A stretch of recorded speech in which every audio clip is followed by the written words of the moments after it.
Hello, everybody. Welcome to Anthropoplogy. If you are new here, I am Maddie and I write about pop culture, reality TV, and Bravo. Every week on my Substack, I write about the pop culture happenings of the week from, again, reality TV, celebrity news, new music, all of that stuff. And every Friday, I post it on my newsletter. So I thought every week we could go through it in video format because I get it. Sometimes we just do not have the mental capacity to read. I understand. So let's see what happened this week, ending in May 22nd. It was a really big week, I think, and like some random mixes of news, starting with Alex Cooper is pregnant. So Alex Cooper of Call Her Daddy announced last Sunday that she and her husband, Matt Kaplan, are expecting their first baby. And there were two things that took me out about this. One, everyone was talking about how she took the picture on a Google Pixel and how good the camera quality was. And I agree. I have an iPhone, but my husband has a Google Pixel, and he is like the designated photo taker in our family. Very good. But I thought the timing was really interesting because if you remember, a few weeks or a month ago from when this announcement came out, there was a big Bloomberg article posted about the kind of like unwell network and workplace behavior and how Matt Kaplan's behavior was questionable.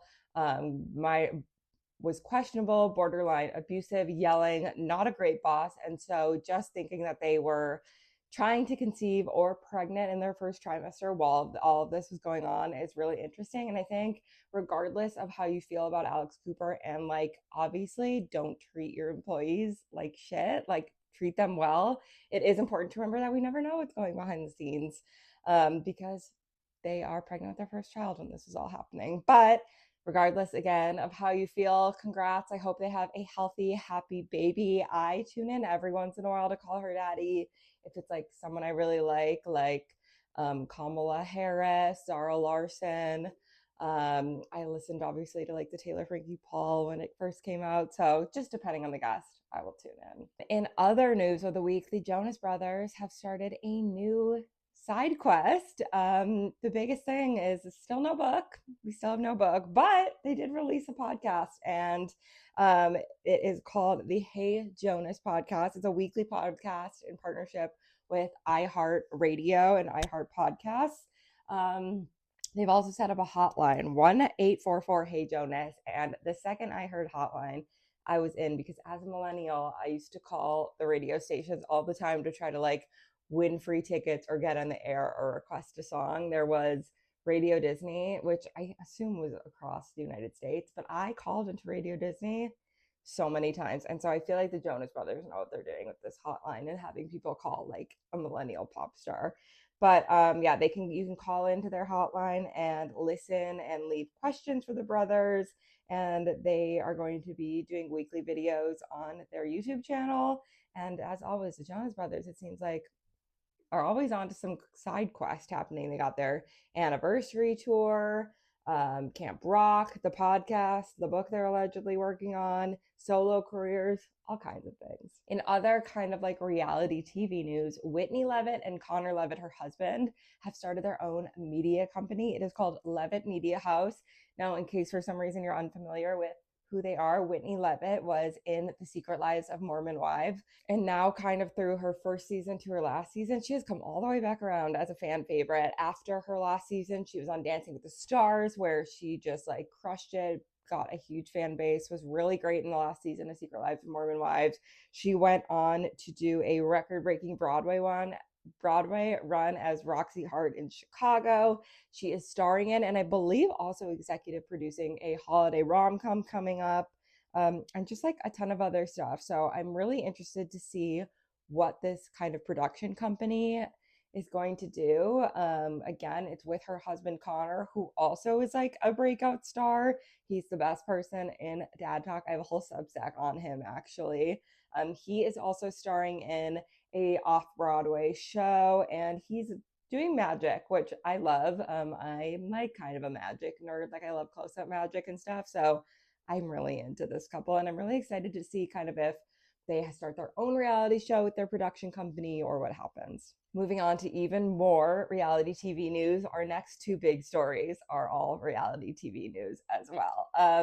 Kwame and Chelsea from Love is Blind Seattle have split. Now, I think this is really interesting because A few weeks ago, there were rumors swirling that they split, and I originally had it in one of my pop culture catch-ups, but then they kind of like shut down rumors and posted a picture of themselves, so I took it out. And now there's an official breakup announcement. So after 4 years of marriage, they shared in a joint Instagram post that they're divorcing and moving on. Again, this comes just after a few weeks of rumors that they're divorcing. And I really root for a couple who makes it in Love is Blind because it is rare. I feel like nowadays that a good couple comes out of reality TV. So I'm disappointed to see them breaking up and divorcing, but obviously we don't know their life. As always, it's what's best for them. And I just hope that they can move on, and wishing them all the best in their future relationships, or relationship together, etc. And yeah, just sending them love. And speaking of Love is Blind Boston is coming out this fall. And while I'm not necessarily expecting any couples out of it, as the last few seasons have shown, I am pretty excited because they typically save their best seasons for like the winter fall. So we'll see. And finally, in our last big story of the week, we have a Selling Sunset cast shakeup. So a few weeks ago, I reported that Christine Quinn and Heather Ray Al Musa were both returning. I believe both of them left a few seasons back when like more new people came in. Christine and Chrishell were kind of going at it. And now that Chrishell is off the show, Christine and Heather are returning. And not only that, but the Oppenheim group kind of like axed everyone off the show. So Mary, Emma, Chelsea, and Sandra, who I feel like Sandra was not really in it that much, but whatever, all were told that their contracts are not being renewed. But Bree and Amanda are returning, which I think is really interesting. I totally get Bree returning, but I'm very interested that Mary is not returning because I feel like she has such a connection with the Oppenheim brothers because she dated one of them. I can't remember. They're twins, but I do think that's really interesting that they are letting her go because they kind of have like a personal connection too. But I think it'll be really interesting. Like, I feel like this is a storyline in itself. Christine and Heather coming back and the other cast members leaving. I don't know if they're also having new cast members come in. I'm also really interested to see how Christine will be now that Chrishell is not on the show. So I will definitely be tuning in. Like, I can't help myself. It could be going on for 10 seasons and be horrible, and I still feel like I need to tune in because you never know. What if something crazy happens this season? Every week in my Substack, I also put in some other stories that I don't necessarily go in depth with that you can kind of talk with your group chat about or explore more yourself. So I have a few of those to share. This week, an Ella Enchanted TV show was released to be in the works. Anne Hathaway is going to be executive producing it. She starred in the Ella Enchanted movie. Olivia Rodrigo has released a new song, The Cure. I like it. I'm really excited for her new album coming out soon. Danielle Oliveira from Summer House and In the City is pregnant. Quinta Brunson is set to develop and star in a film adaptation of Betty Boop. I feel like this is so perfect. She is so cutie, and like some of her like old Hollywood hairstyles I feel like are so Betty Boop, and I just love Quinta Brunson. I think she's so funny. I think Abbott Elementary is like one of the greatest shows. So I'm really excited. Bravo has also released a trailer for the Summer House reunion. You know that I'm all in on Summer House. This will be the first 3-part reunion for Summer House, and I am so excited. I can't stop watching the trailer, which I will talk about a little bit more later on. In similar Bravo news, Lisa Hochstein of The Real Housewives of Miami will have her criminal charges dismissed. Huda Mustafa of Love Island and Louis Russell, I think that's his full name, from Too Hot to Handle, they've been dating. They recently split, and this also comes right after a restraining order was put against Huda from Louis' ex-girlfriend or ex-partner. I believe they have a kid together. So really interesting timing. I'm a little surprised because they did seem pretty tight, but like I'm not the biggest fan of either of them. So I'm wishing them all the best, I guess. Emily in Paris was announced that it will end after season 6, which while I love that show, I do think it is about time for that to end. And finally, after the Survivor 50 finale was this week, Mike White announced that Charlie and Camilla will both be checking into the White Lotus this season. So I love when he puts like Survivor people on the show. So I'm really excited to see them. Finally, every week I kind of talk about what's happening in my own personal cultural orbit that doesn't have to do with necessarily like the big pop culture things. I'm more just about me. So I'm going to quickly run through what I'm reading, um, listening to, absorbing all of that. So this week I am reading a book called Sounds Like Love. It is by Ashley Poston. She is one of my favorite authors. She wrote The 7 Year Slip, which is one of my favorite books. And Sounds Like Love is about this like relationship and they're kind of bonded over music. I don't know how much to say because I don't want to ruin it, but all of her books are kind of like romance with a little bit of like magic in them. So if you're into that, I really like them. I'm really enjoying this book so far. I'm also watching the Summer House reunion trailer on literally repeat and like not kidding. I've watched it so many times.